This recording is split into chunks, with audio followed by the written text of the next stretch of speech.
1 जून से आपकी जेब पर बड़ा असर पड़ने वाला है। एलपीजी सिलेंडर के नए दाम, यूपीआई पेमेंट का नया नियम, pan card update, ATM charge और एफडी ब्याज दरों समेत कई बड़े बदलाव लागू हो सकते हैं।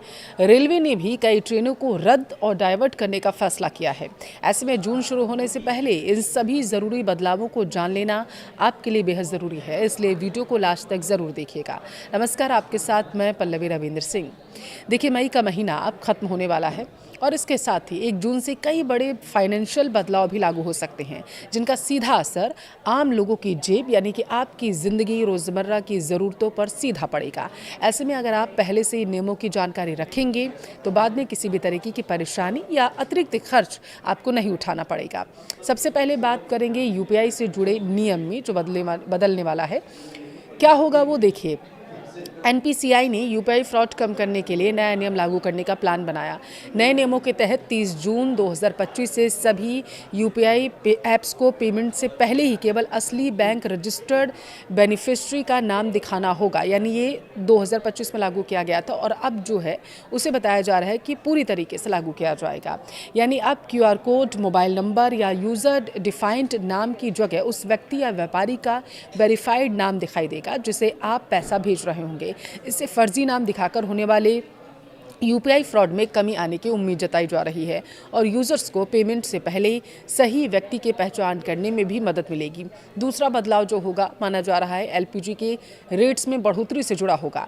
देखिए, 1 मई 2026 से कमर्शियल एलपीजी सिलेंडर की कीमतों में बढ़ोतरी को देखा गया था।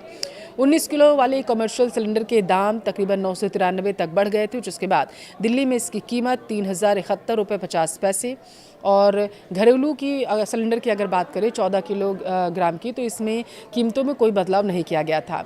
इस बढ़ोतरी का असर होटल, रेस्टोरेंट, छोटे कारोबारियों पर सीधा पड़ा था।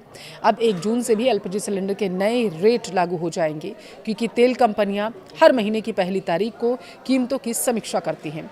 तीसरा बड़ा बदलाव रेलवे रूट से जुड़ा हुआ है। दरअसल जून 2026 में भारतीय रेलवे की ओर से बड़ा रेल ब्लॉक जो है वो किया जा रहा है, जिसके तहत तकरीबन 77 ट्रेनों को रद्द किया जाएगा और कई ट्रेनों के रूट बदले जाएंगे। यह बदलाव रेलवे के ट्रैक अपग्रेड और नॉन इंटरलॉकिंग कार्यों के कारण किया जा रहा है। इसका असर पश्चिम बंगाल, महाराष्ट्र, गुजरात, मध्य प्रदेश, छत्तीसगढ़, झारखंड और उड़ीसा समेत कई राज्यों में देखने को मिलेगा। रेलवे ने यात्रियों को यात्रा से पहले ट्रेन का स्टेटस जरूर चेक करने की सलाह दी है। चौथा बदलाव पैन कार्ड से जुड़े नियमों के बारे में है। नए इनकम टैक्स नियम 2026 के तहत पैन से जुड़े कई नियमों में बदलाव किए गए हैं। अब कुछ लेन देन में पैन देना ज़रूरी नहीं होगा, जबकि कई हाई वैल्यू ट्रांजैक्शन पर नियम और सख्त कर दिए गए हैं। उदाहरण के तौर पर पहले एक दिन में 50,000 से ज़्यादा कैश जमा करने पर आपको पैन दिखाना ज़रूरी होता होगा, लेकिन अब यह शर्त हटा दी गई है। वहीं प्रॉपर्टी खरीद बिक्री में पैन की सीमा 10 लाख से बढ़ाकर 20 लाख कर दी गई है। इसके साथ ही सरकार ने कुछ मामलों में पैन को अनिवार्य भी बताया है। अब 45 लाख से ज़्यादा के प्रॉपर्टी डील, गिफ्ट डीड और जॉइंट डेवलपमेंट एग्रीमेंट में पैन ज़रूरी होगा। साल भर में 10 लाख से ज़्यादा कैश निकासी पर भी पैन रिपोर्टिंग लागू हो जाएगी। इसके अलावा पुराना फॉर्म 60 हटाकर नया फॉर्म 97 लागू किया गया है, जिसका इस्तेमाल पैन ना होने की स्थिति में किया जाएगा। यानी जून के महीने में भी आपको पैन के नए नियमों को फॉलो करना होगा।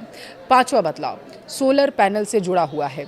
1 जून 2026 से सोलर पैनल से जुड़े नए ALMM नियम लागू होने जा रहे हैं। इसके तहत सरकारी योजनाओं, नेट मीटरिंग और कई सब्सिडी वाले प्रोजेक्ट्स में अब उन्हीं सोलर मॉड्यूल और सेल का इस्तेमाल किया जा रहा है जो ALMM लिस्ट 1 और लिस्ट 2 में शामिल होंगे। सरकार ने साफ किया है कि 1 जून के बाद ALMM लिस्ट 2 नियमों में कोई एक्सटेंशन नहीं होगा। हालांकि कुछ प्रोडक्ट्स को केस बाय केस राहत जरूर दी जाएगी। छठा बदलाव एटीएम कैश विड्रॉल चार्ज में बढ़त को लेकर है। देखिए, कई बैंकों ने पिछले महीने एटीएम और बैंकिंग नियमों में बदलाव किया और अब 1 जून से भी कुछ bank ATM transaction fees, free transaction limit और कैश निकासी नियमों में बदलाव कर सकते हैं। अप्रैल 2026 से एचडीएफसी बैंक ने यूपीआई एटीएम कैश निकासी को फ्री एटीएम लिमिट में शामिल कर दिया है, जबकि पंजाब नेशनल बैंक ने कुछ डेबिट कार्ड्स पर डेली कैश विड्रॉल लिमिट घटा दी है। वहीं कई बैंकों ने एफडी ब्याज दरों में भी बदलाव किया है और जून में आरबीआई नीतियों और लिक्विडिटी स्थिति के आधार पर एफडी रेट्स में भी बदलाव देखने को मिलेगा। ऐसे में ग्राहकों को एटीएम शुल्क, कैश लिमिट और एफडी दरों से जुड़े कुछ बैंक नोटिफिकेशन चेक करते रहना चाहिए। इसके अलावा कई अन्य नियमों में भी बदलाव हो सकता है, जो कि Aadhaar card, petrol diesel rates, RBI की एमपीसी मीटिंग में रेपो रेट से जुड़ा होगा। इसलिए मैंने जो इस वीडियो में 6 बड़े बदलाव आपको बताए हैं, उन्हें ध्यान में रखें। जानकारी अच्छी लगी हो तो वीडियो को शेयर ज़रूर करें।